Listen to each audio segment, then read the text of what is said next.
What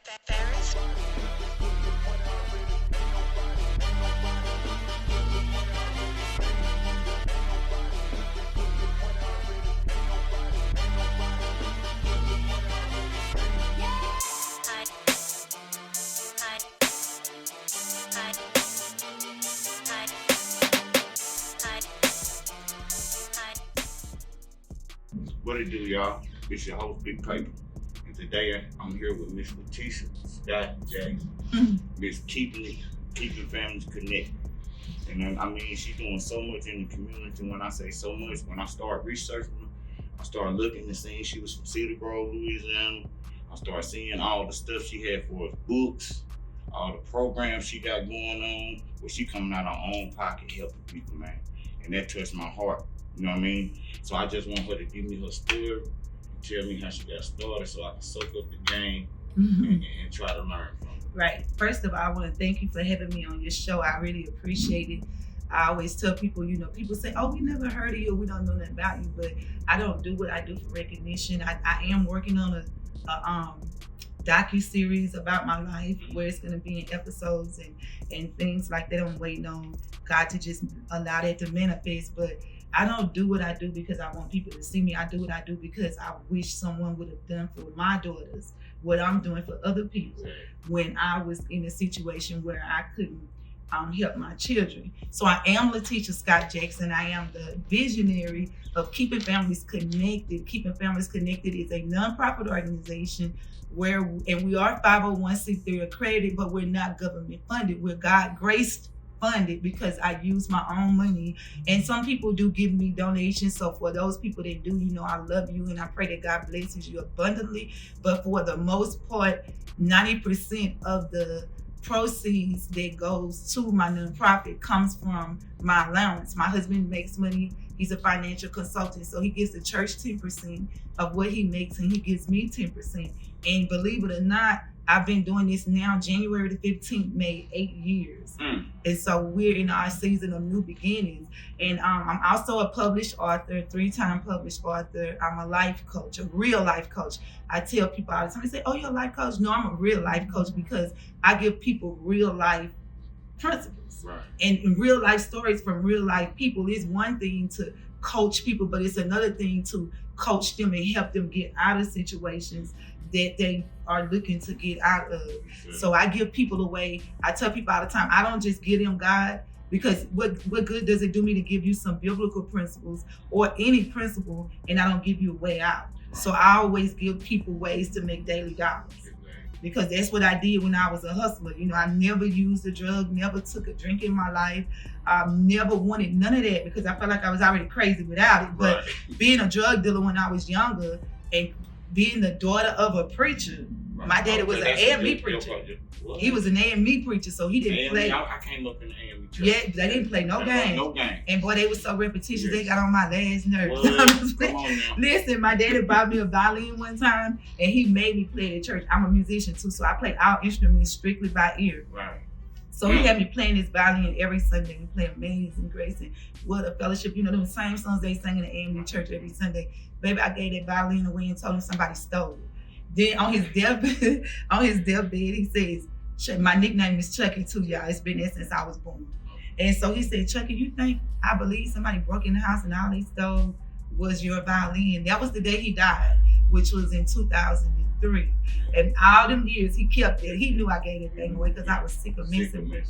Yeah. But long story, to get back to what I do, I change people's lives, and my husband changed them in another way. So my husband built his own credit repair software. Yeah. And he has no website, no business card, no nothing. He has 8 brokers that work for him. He's fixed everybody's credit from celebrities on down to the people that I mentor, where he do special rates for them. But we've helped people, one with 8 kids, who's never been out of projects, get a house behind the golf course, get a brand new car. I started businesses for 4 of her children. So I just do this for real. People be playing and they talk about it. And I know the celebrities or whatever you want to call them, they do their philanthropy work behind the scenes. I'm out in the streets, in the community, and I'll sit down. I'll drive my Bentley to the projects, and I'll sit down out there, and I'm hanging out with them. Yo, I just came to bless you with $5,000 worth of brand new clothes today.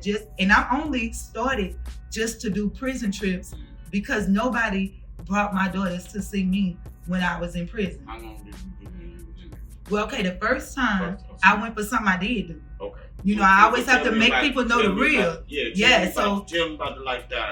So when I was 16, being raised in Cedar Grove, I used to see this one person, he had this Mercedes, and I always was like, oh my God, I didn't even know what the car was. I just know I liked the car. And when you open the door, it had a little table in the car and had a little bar and all this stuff. And I was like, oh, I'm getting me one of them. You know what I'm saying? I want one of them. I don't know what he doing, but his cousin was my best friend. And we had been best friends since kindergarten. And so we'd actually moved to the country because my mom didn't want me in the city life. So she moved to Minden, Louisiana, where my dad's church was. And so we went back and forth in Louisiana with my brother, to Shreveport with my brother, who was older than I. He was 10 years older than myself because we had different moms. Same daddy. So we go to this party one night and we leave the party. And when my brother leave me, he wasn't supposed to leave me because my dad only let him use the car because he took me with him. He wasn't supposed to leave me without the car. But he got with some girl and he was gone or whatever. And so I ended up having to get a ride with the guy that sell the drugs because he was going that way anyway. Yeah, he was going that way anyway because he was going to serve somebody. Right. So that was the day the night I literally got turned on to what drugs was. I didn't even know what it was because I couldn't even, at 13, I didn't know how to answer the phone.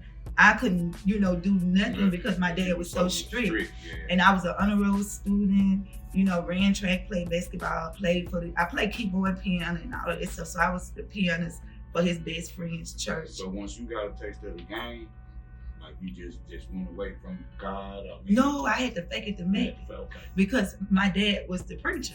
So I had to climb out the window at night when he go to bed and sell the drugs and be back in the window the next morning. Oh, I buried it in the backyard. See, they had taught me the game, baby. They taught me about the coffee grinds and how to put the cocaine in there and bury it in the backyard. So I was learning. Then the crackheads was teaching me, boy. They had some game. You took my head some game. They had some game. So they were teaching me so much stuff. And I was just so naive, though, because the lady that was really teaching me was from LA. And she was super city slick. Like, I was so country to her that when the guy was giving me the stuff, I was giving it to her to cook. And she would always short me every time. So then, like a couple of months after about 4 or 5 months passed, he was like, yo, Chuck, how much money you got saved? And when I told him, he was like, you're supposed to have way more than that. I'm paying him, but the money I'm hiding was nothing compared to what he assumed that he knew I was supposed to have. But she was beating me because I didn't know how to cook it. So then he got somebody to teach me how to cook it. So once I learned how to do that myself, it was over with for her. And then I tell this story all the time. I was so crazy because I didn't like to smell the crackheads. I didn't like to see them. I didn't like to deal with them. I'm getting up, take a bath at night, then climb out the window, then I'm on the corner all night, and I'm dealing with these people. So I told him, every time I would sell to them, and then when I go home, I would regurgitate. Right. Like, it was crazy. I guess God was already trying to show me, but I wasn't listening.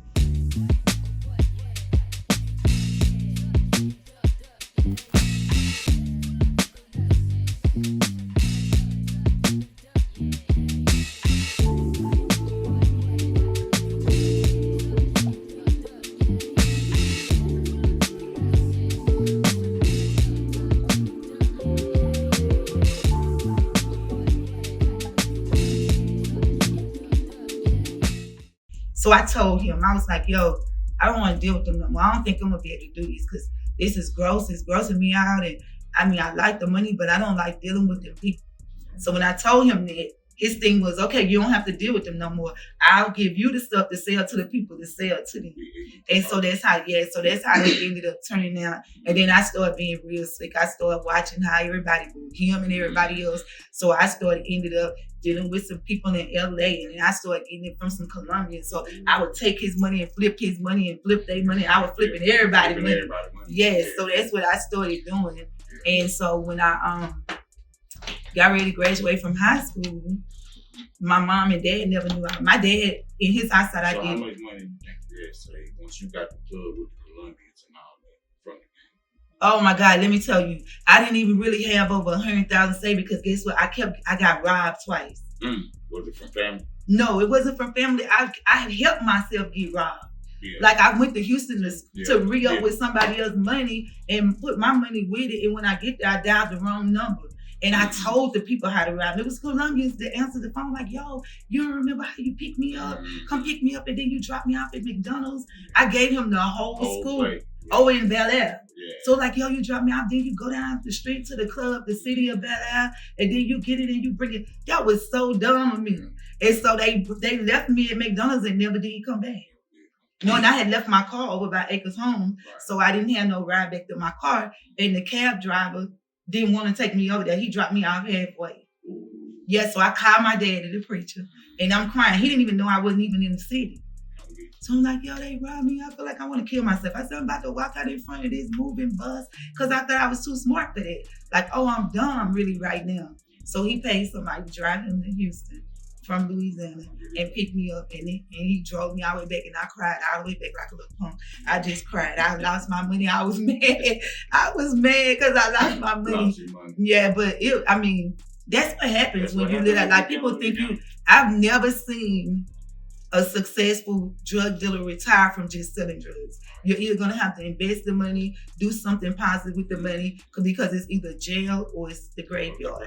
And that's how it always be. Yeah, so I've never seen that.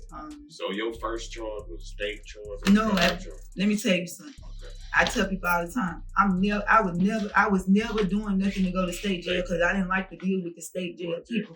No pun against them. I just felt like I didn't want to deal with that. Right.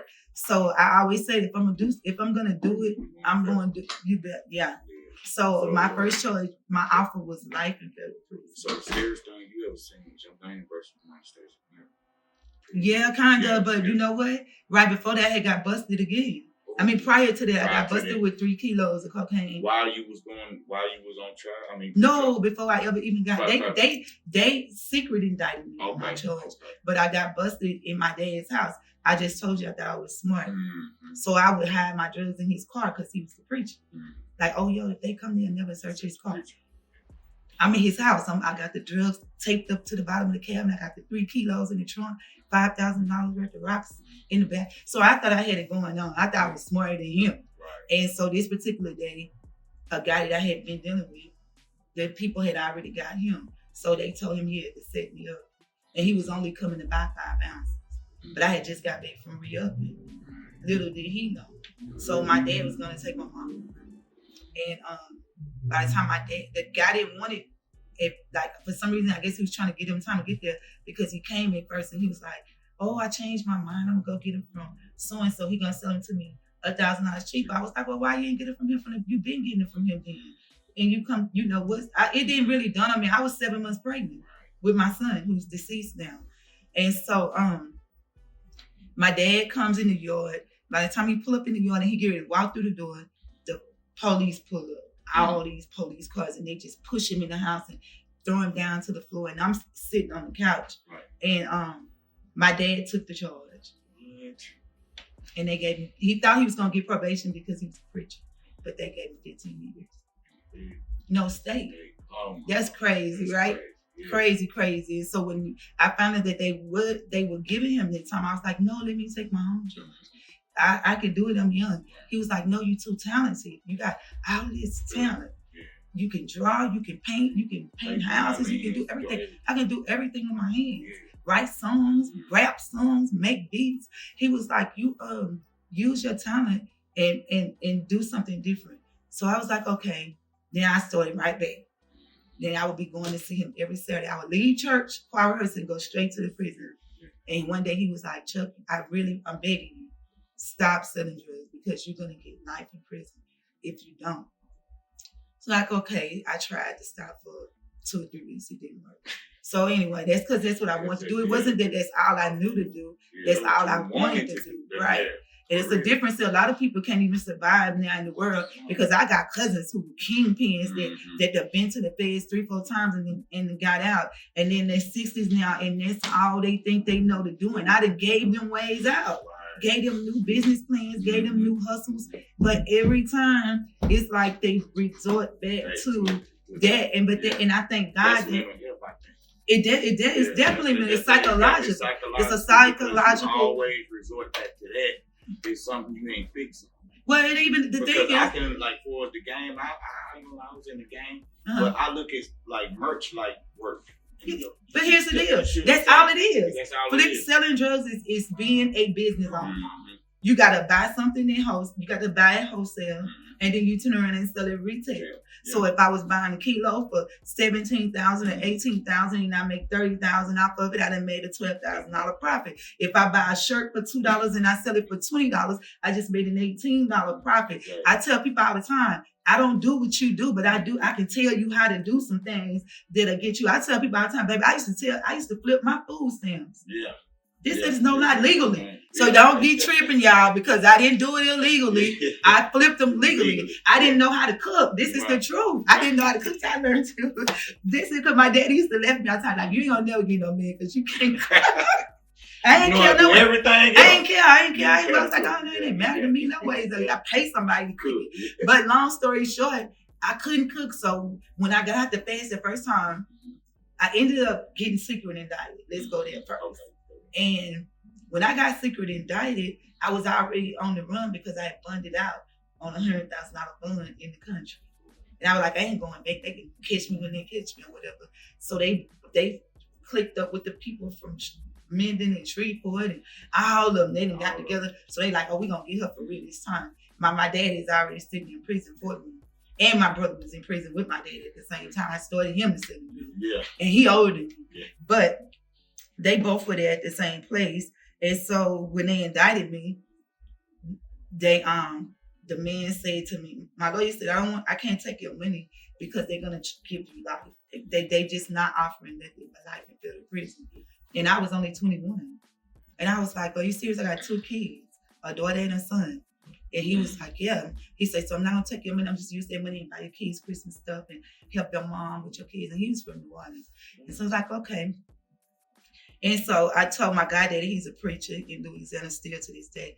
He said, he came to visit me. He said, Chuck, listen, if you get life, it's God's will.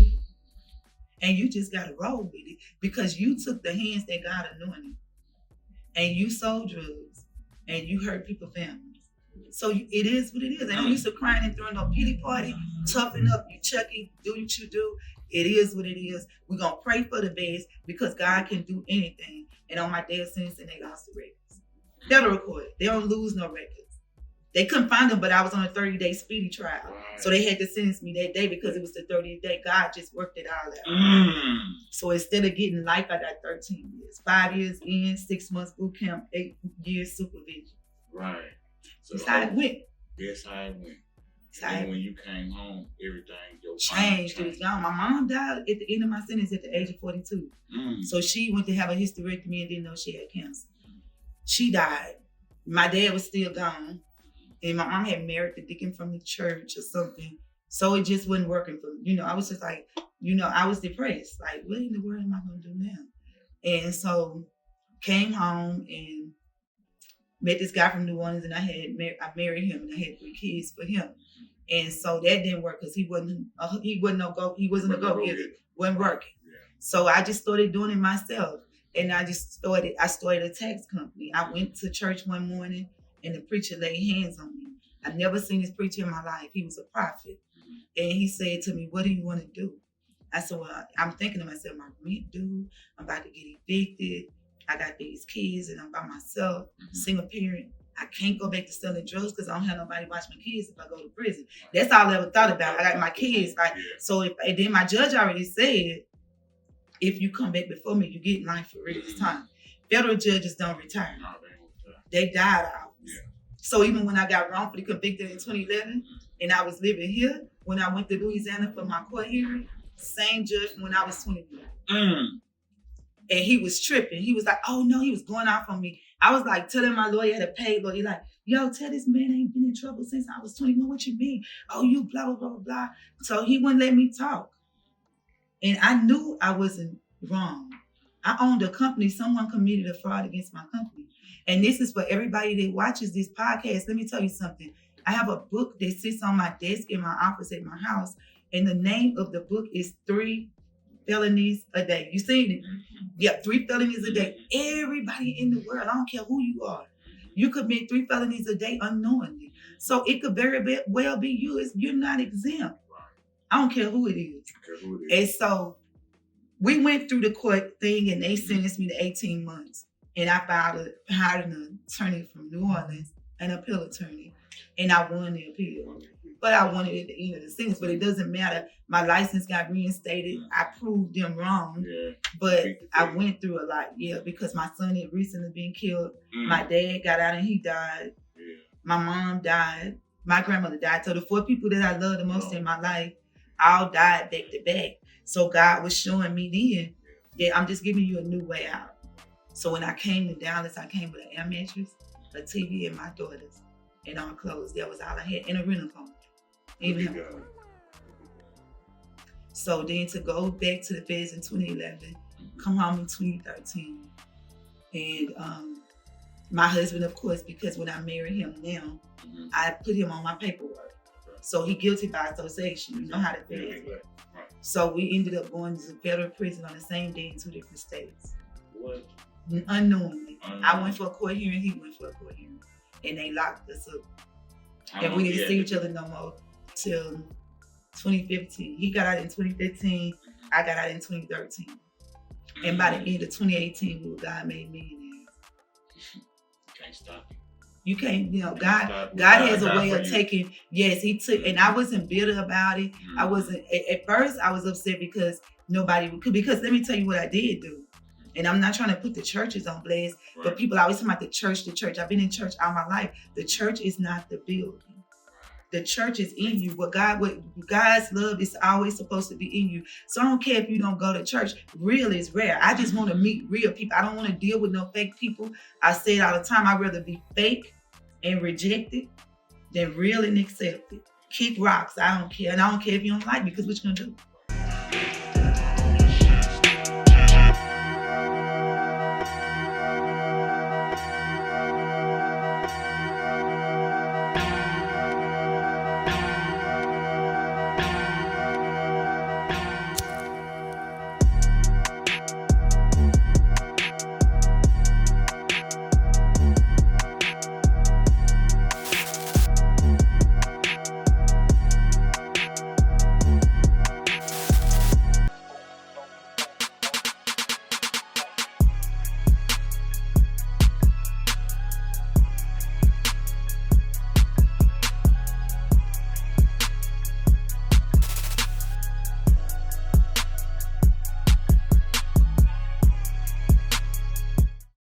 But I wrote all these churches in Texas because I just moved here and I just got locked up. Right. And I started the letter because, first of all, that people think as soon as you write them a letter, you want some money. Right. So I wrote across the top of the paper, I don't need your money. Right. Can you pick my daughters up and take them to church?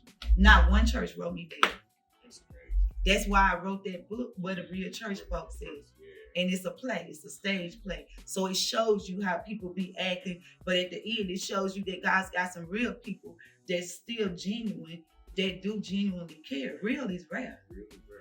And I promise to God, the way that society is now, the way social media is now, the way the influencers put it out there now, so many people get deceived by what they see. Yeah. And see, I know it because I see my husband sometimes helping people restore their namesake through restoring their credit worthiness. It's like, oh, you were just on there acting like you was blah, blah, blah. Oh, you was it was leased. Oh, you didn't own it. I just thank God that I'm debt free. Everything I got is paid for. Never thought in a million years. Everything I wanted when I was selling drugs, I never attained it. Right. Never. Everything you want. I was playing with my husband one day. I was like, yo, you remember that coat? And my husband is not street, never been street. Right. He didn't even know that I was I had been a drug dealer when he met me because he never would have dated me because he liked prissy girls. Right. I like gangsters. He wasn't gangsters. Right, so God says, I'm just going to send you who you need. And that's what God does. He takes the craziest things. Yeah. And now we are a power couple because we do it in real life. Like I ain't playing with you, I ain't faking with you. If I say I'm coming, I'm coming. If I'm gonna do it, I'm gonna do it. If not, I'm not. But I get out here and I take these people to the prisons and I put money on the phones and I put money on the books. And my husband do the people in federal prison. I do the people in state prison. That's what we do. You see what I'm saying? So it's real. I was playing with him one day. I'm like, yo, I wish I had that. I always want that coat that Denzel Washington had on American Gangster. And for Christmas, he went and got it. Yeah. And guess what my crazy country stuff was doing? Out there riding the 4-wheeler. With it on. Hey, he said you don't have, you talking about get up. He told me, I can't believe you actually went and did that. He was so mad at me. Yeah. He was like, that is the craziest thing you ever done. But I don't care about things. Right. You don't care what I care about people and I don't care what people think. I don't care about materialistic things. I have it, I can attain it, I can get it. But guess what? If it's not increasing in value, it doesn't matter to me no way.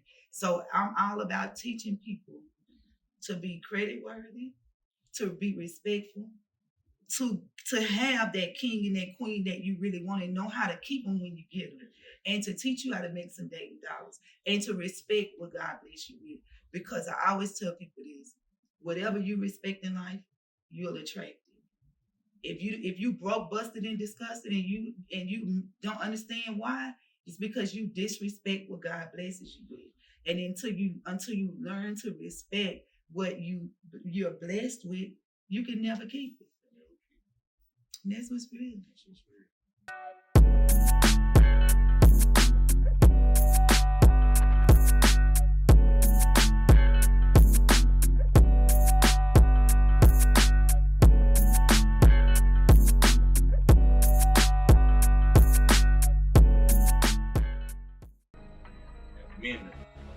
Mentally, the lowest part, the first time I went, the lowest part was having 2 kids and being so young.